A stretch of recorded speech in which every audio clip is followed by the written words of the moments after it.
Jangipur মনিরিয়া high মাদ্রাসায় দুয়ারি সরকার প্রকল্পের camp পরিদর্শন করলেন জঙ্গিপুরের বিধায়ক জাকির হোসেন।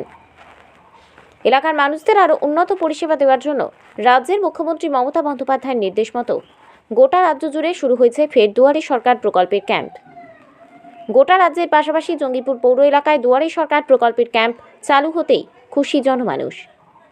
এই এলাকায় দুয়ারি সরকার প্রকল্পের ক্যাম্প সঠিকভাবে চলছে কিনা, ক্যাম্পে আসা সাধারণ মানুষরা সমস্ত পরিষেবার সঙ্গে নিযুক্ত হতে পারছে কিনা এবং যে সমস্ত সরকারি কর্মচারীরা দুয়ারি সরকার প্রকল্পের ক্যাম্প করছেন তাদের কোনো সমস্যা হচ্ছে কিনা তা খতিয়ে দেখে সরেজমিনে খোদ হাজির জঙ্গিপুরের বিধায়ক তথা প্রাক্তন মন্ত্রী জাকির হোসেন। পাশাপাশি অন্যদিকে দুয়ারি সরকার প্রকল্পের পরিদর্শন করতে এসে সাধারণ মানুষের সঙ্গে কথা বলে জানতে পারেন আধার সংক্রান্ত বিষয় নিয়ে। এই ক্যাম্পে কোনো আধার পরিষেবা পাচ্ছেন না সাধারণ মানুষ, সেদিকে নজর রাখবেন আগামী দিনে জঙ্গিপুরের বিধায়ক জাকির হোসেন। এলাকায় দুয়ারি সরকার প্রকল্পের ক্যাম্পে গিয়ে সাধারণ মানুষের সঙ্গে কথা বলে তাদের সমস্যার কথা শোনে এবং সেই সমস্ত সমস্যা দুয়ারি সরকার প্রকল্পের মধ্য দিয়ে কিভাবে দ্রুত মেটানো যায় তা আশ্বস্ত করেন বিধায়ক। এই দুয়ারি সরকার প্রকল্পে এবার সবকটি প্রকল্পের বিভিন্ন সুবিধা পাচ্ছে কিনা সরেজমিনে খতিয়ে দেখেন বিধায়ক জাকির হোসেন এবং আগামী দিনে কিভাবে সাধারণ মানুষ ভালো পরিষেবা পাবে সেই লক্ষ্যে কাজ চালিয়ে যাবেন তিনি। জঙ্গিপুর থেকে জিয়াউল হকের রিপোর্টিং বার্তা নিউজ, সবার সাথে মানুষের বার্তা, শহর থেকে গ্রামগঞ্জের খবর। মুখ্যমন্ত্রী বাংলার নেত্রী, জননেত্রী, সবসময় চাই গরিব মানুষদের জন্য ভালো হোক, তাদের জন্য কোনো বুঝতে অসুবিধা না হয়। সেই কারণে দুয়ারে সরকার আমাদের এফও সাহেব এসছে, ইও সাহেব এসছে, আমাদের সমস্ত আধিকারিকরা এসেছে এবং আমাদের কাউন্সিলররা এখানে আছে, যারা নেতৃত্ব দেয় তারাও আছে। এখন আমি কোনো মানুষের কোনো অসুবিধা আছে কি না সেই জানার জন্য আমি একটু নেতৃত্ব, কারণ হলো অনেক মা বোন অবজেকশন করে যে আমার লক্ষ্মী ভাণ্ডার হয়, অনেক মা বাবা ভাইরা অবজেকশন করে আমি বার্ধক্য ভাতা পাই না। সেগুলো আমরা একটু যাচাই করে নিতে, তাদের কাজের কোনো অসুবিধা হচ্ছে, তারা খুব ভালো ব্যবহার পাচ্ছে। আপনারা জানেন মানুষের যে একটা গরিব মানুষ আছে আর একটা বড়লোক মানুষ আছে, দুজনে কিন্তু মানুষ, সেই মানুষকে হাতনাজ করা যাবে। আমাদের সরকার গরিব মানুষকে এতই ফ্যাসিলিটি দিয়েছে এবং তাদের সঙ্গে ভালো ব্যবহার আমাদেরকে করতে হবে।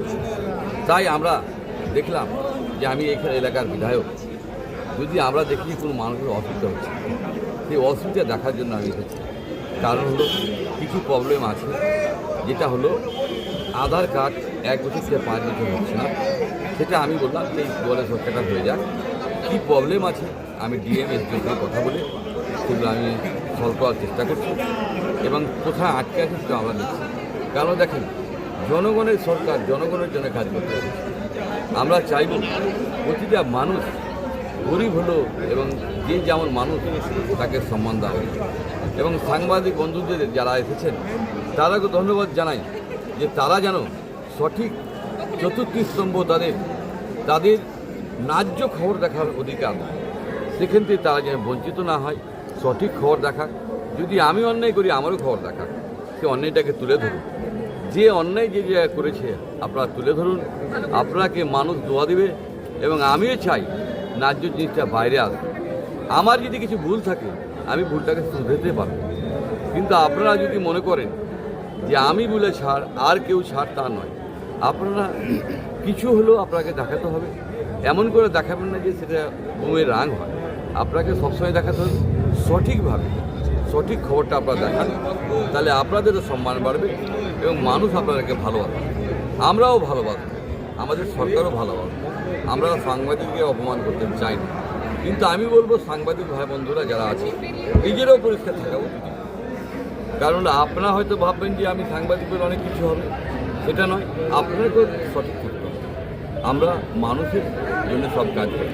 আমরা যেমন জনপ্রতিনিধিরা কাজ করে মানুষের জন্য, বিচার ব্যবস্থা মানুষের জন্য কাজ করে, ব্যুরোক্রেটরা মানুষের জন্য কাজ করে এবং সাংবাদিক ভাইরাও মানুষের জন্য কাজ করে। এটুকু আমার জানা আছে, এটা সাংবিধানিক কথা। তাই আপনাদেরকে বললাম যে আপনারা সকলেই সঠিকভাবে মানুষ পরিষেবা পাচ্ছে কিনা আবার দেখুন। আমরা অনেক সময় দেখি টিভি চ্যানেলে একটা হয়তো পেলেও সারাদিন দেখেই চলে যাচ্ছে, আপনারা ভালো কাজটাও তো দেখাবেন। আমাদের যেমন খারাপ কাজ দু একটা হতে পারে, 99% আমাদের ভালো, সেটাও আপনারা দেখান। আমরা জনগণের প্রতিনিধি, আমরা যে কোনো জায়গায় যে কোনো অবস্থায় আমরা আসতে পারি, সেই মানুষের অসুবিধা থাকলে আমরা যেতে পারি। সেই গণতান্ত্রিক অধিকার আমাদের আছে। আমরা চাইব মানুষের যেন অসুবিধা না হয়। গরিব বড় লোক নয়, আমার কাছে মানুষ সকলেই সমান। আমরা একটাই ফল থাকবে যে যে যেমন মানুষ তাকে সেই সম্মান আমরা অবশ্যই দেব, সেই সম্মান দিয়ে অবশ্যই কথা বলব। সেই গরিব মানুষের খেলা তা নয়। আমরা দুয়ারে সরকার হচ্ছে, মাননীয় মুখ্যমন্ত্রী করছে, মানুষের জন্য করছে, মানুষ যেন ডিপেন্ড না তার জন্য করছে। তো মানুষকে যেন আমরা সঠিক পরিষেবা দিই, তাই আমি এসেছি। আমার এটা খুব ভালো লাগছে। একটা ছাড়া কোনো কমপ্লেন নেই। আমাদের মাননীয় মুখ্যমন্ত্রী সমস্ত কাজ করেছে এবং আধার কার্ড ছাড়া কোনো কমপ্লেন নেই। এটা আমার খুব ভালো লাগছে। আর সকল মেম্বার কাউন্সিলর এসেছেন, তারা দেখে দিচ্ছে এবং আলাদা লোক বসিয়ে মানুষকে হেল্প করছে, এটাও বড় একটা কাজ। ঠিক আছে।